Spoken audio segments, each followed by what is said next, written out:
Hi there, my name is James, and welcome to my first YouTube video.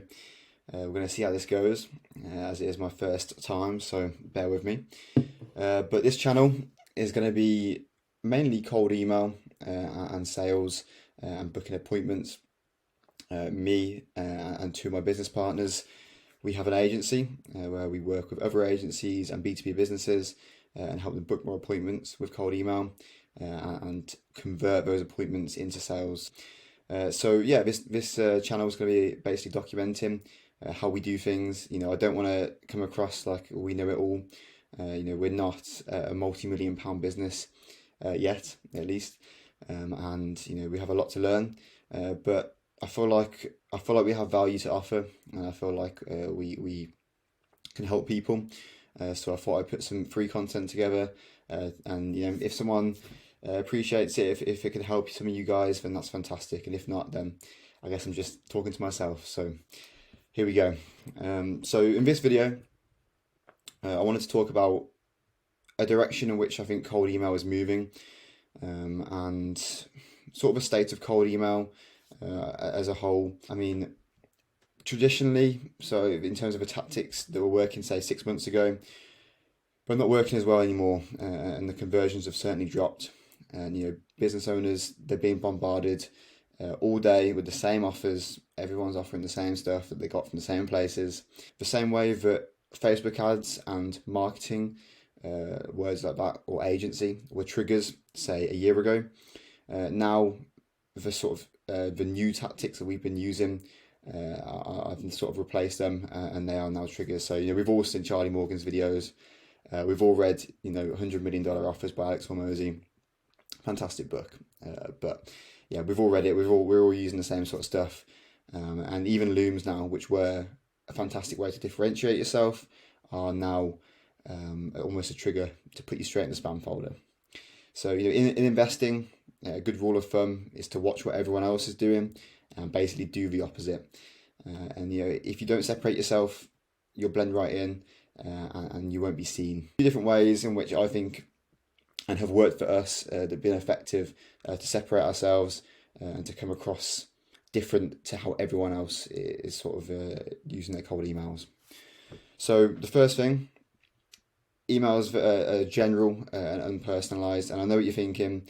They can't be personalized if they're going to be scalable and automated, but it's finding creative ways to make it as personalized as it can be while still being scalable.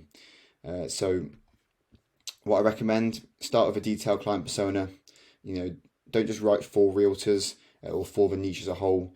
Write for realtors with X company based in a certain state, who have for example moved jobs within the last 12 months.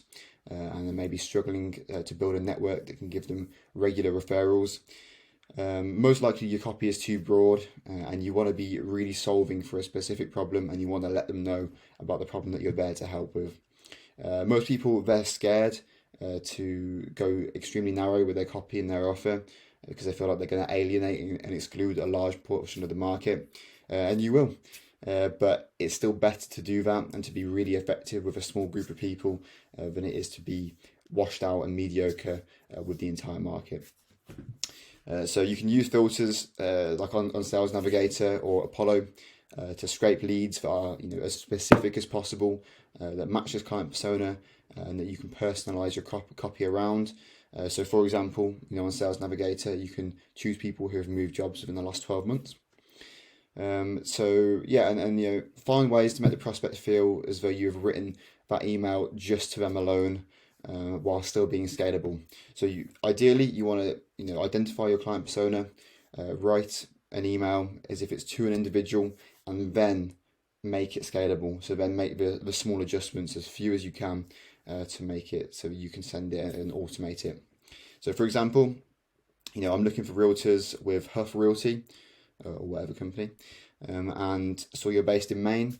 I hear you guys have the best seafood out there, and it doesn't sound like much, but that extra bit of personalization can make a big difference, and that is scalable. So for example, one thing we do is we come up with a custom line, so really short custom sentence to go with each state in the US, and then you can tag that on You can insert it as a custom variable and instantly, so it's completely scalable, but it gives that extra layer of personalization, and it does make a big difference.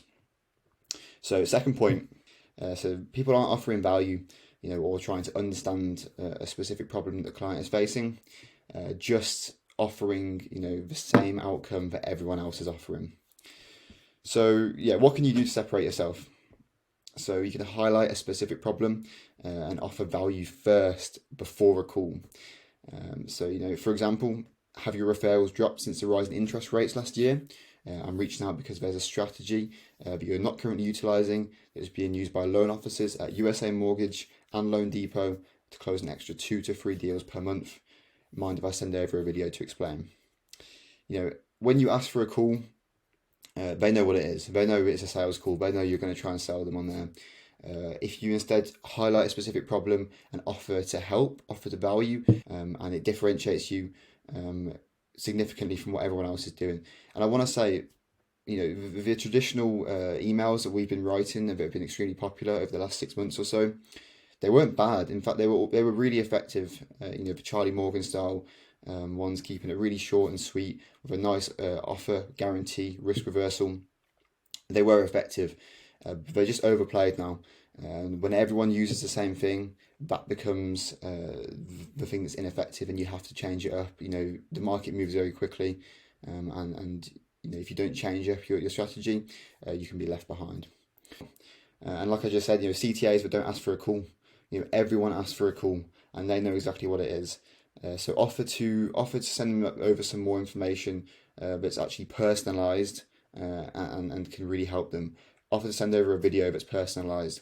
With cold DMing or cold calling, if you're doing it yourself, you're spending a lot of time there. Whereas with cold email, it's automated if you're using it instantly, which I do recommend you do. So you need to put the time in, you need to put the extra effort in, and everyone who responds positively to you, everyone who engages in a conversation with you, you should be doing everything you can to provide the most value to them, to give them something personalized, and that's going to really improve your chances. Most people, they just put a CTA at the bottom of their email, like book a call, and if the person doesn't book a call, then they don't bother reaching out again, they don't bother offering to help them, and that may have worked before, but it's not working these days. So the next point, people come across as quite uncaring, and they speak to the niche as a whole instead of the individual, and they're not honest. They're not honest about their experience and their ability. So you can be genuine, you can write like you're speaking with them in person, is how you should write to them. Use humor where possible, and just try to humanize yourself. Try to sound like a real person, not just someone who's trying to get some money out of them. So this is a tip. I can't claim it. It's from CB Writes Copy on Twitter. I highly recommend you follow him. Fantastic content. So use words like you or your twice as much as you use words like I and we. And if you can do that effectively, it's a difficult rule to follow, but if you can do it effectively, it massively changes the way that your emails read, and it sounds like you're there for them, engaging in a conversation with them, and you're not there just for your own benefits. And that is the biggest thing that I can recommend to you. The biggest tip I can give you is you want to come across like you really do genuinely care, because you should really genuinely care. And if you come across like you're just trying to get on a call with them to sell them to make money, it's not what people want to hear. And finally, especially a tip for you guys who are beginners or maybe who haven't got results or case studies, be honest. Everyone who emails them is claiming to be an expert. Everyone's claiming some crazy guarantee, a money back guarantee, crazy results. And if you have lots of case studies and you've got great results and you're really confident in that, then use it, and the honesty will shine through, and they will see that, they will believe what you're saying. If you don't have that, then there's no point in lying. Everyone claims to be it, and it makes them suspicious, because it doesn't take a genius to work out that not everyone is an expert. They might see your email, they go and look for a website, and you either haven't got a website or you've got a really poor quality one-page website, and they're thinking, how is this person claiming to offer, a market-leading offer, and yet they clearly have not been around for very long. They're clearly, they're not very established. So it's far better to be honest about your situation. And you don't need to have case studies to get clients. If you haven't got case studies, you never worked with anyone, you never proven your system, then you should be offering to work for free. But it doesn't mean incur the cost of the ad spend. But for example here, tell them that you're just getting started and that you're willing to work for free in exchange for a testimonial. All they need to do is cover the ad spend. The more you can humanize yourself, tell your story. Story selling is such a powerful tool that you can utilize. The more you can humanize yourself, the more they're going to see you as a real person, a real human being, and not just someone who could be anyone or anything, a bot, and is trying to get something from them. You got to come across like you're really trying to help. And if you haven't got any case studies, then you should be willing to work for free, because it's the only way you're going to get them effectively and honestly. And it gives you a chance to work on your service, work on your system, get it better, and then you get the results, and then you can leverage those to go and get you paying clients when you actually deserve paying clients. And so finally, people are asking for too much upfront. They're excluding those people who would like more information but are not comfortable with a call. Like I said before, they know what it is you're after when you ask for a call, and so you need to be putting in the extra effort to get a conversation going. And if that means you're having to do a bit of a back and forth in the email thread, if that means you're having to send over a personalized video, if that means you're willing to just call them straight up, then you should be doing that. Use softer CTAs. People use very hard CTAs on the whole, and soft CTAs are working better now. There was a time where hard CTAs would produce as good results and required a lot less effort after the point, and they were just more effective on the whole. But everyone uses them, and like I said, it's getting played out, these old tactics. So use softer CTAs, offer to send them a Loom, a video. Don't go, obviously with the video, don't go into specifics. We all know how to do this. Don't go into specifics with the services. Keep it results based, keep it offer based, make it personalized. And the more points of contact you're going to get with that person, the higher the likelihood it is that you're going to go through and close a deal. I get it. One call close is amazing, and it can definitely be done. But it requires, from our experience at least, it requires a certain level of skill, of sales skill, and to go straight from email to get someone on a 45-minute Zoom call and to close them on that Zoom call, your first point of contact, it's difficult to do. And fair play to those who can do it. I commend you, and you're better than me. But for most people, for beginners, it's very difficult to do, and I don't recommend it. More points of contact, the better. And this is just what's been working for us. So call anyone who responds positively to introduce yourself. If there's someone responds positively, call them straight away. Or if you can't find their number, you can ask them for their number and just say, look, it's a quick 10-minute call to introduce myself, tell you a bit more about the system.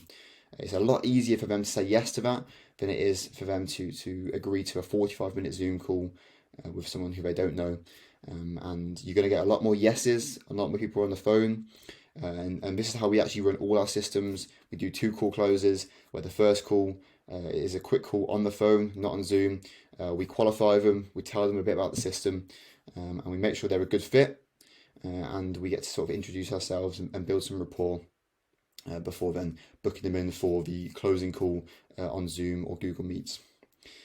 And so, finally, continually follow up with prospects who have responded positively. If on Instantly, you can set up a subsequence to do continual follow-ups with that person. Now, you don't want to follow up more than 3 times really with someone who's not responded back to you with cold email. But if someone has responded to you and they've shown interest, you need to be following up with that person. 20 times it really should be infinite. It should be until they respond. And it's just about going above and beyond. You should be calling them. You should be continually following up with them. You should be finding them on LinkedIn, on Instagram, on Facebook, and messaging them there. And this is the kind of effort that is now producing the results. If you're not getting the results you want out of cold email, it may be that you're not going to the extent you need to be. It may be that you're not coming across human enough. You're not coming across you're not personalizing your outreach. and these are just some of the things that we found are working for us now. And like I said, this is not the only way to do things, but this is what's been working for us, and this is the direction in which I think cold email is going to move. And I think the old tactics are just getting played out. So yeah, that's the first video. I hope you've gained some value from this. If you have any questions about anything cold email, anything sales related, anything systems, frameworks, just leave it in the comments. I'll be more than happy to get back to you. If you have any suggestions for videos you'd like to see, again, leave it in the comments. I'll be more than happy to make a video on it. Even if you'd like me to sort of review your email copy, put that in the comments as well. I can do a whole video on it. The more I can help you guys, the better. I'm here just to sort of share what's working for us and to provide some value for you guys. So yeah, I appreciate it. Have a good rest of your day, and yeah, I'll see you on the next one.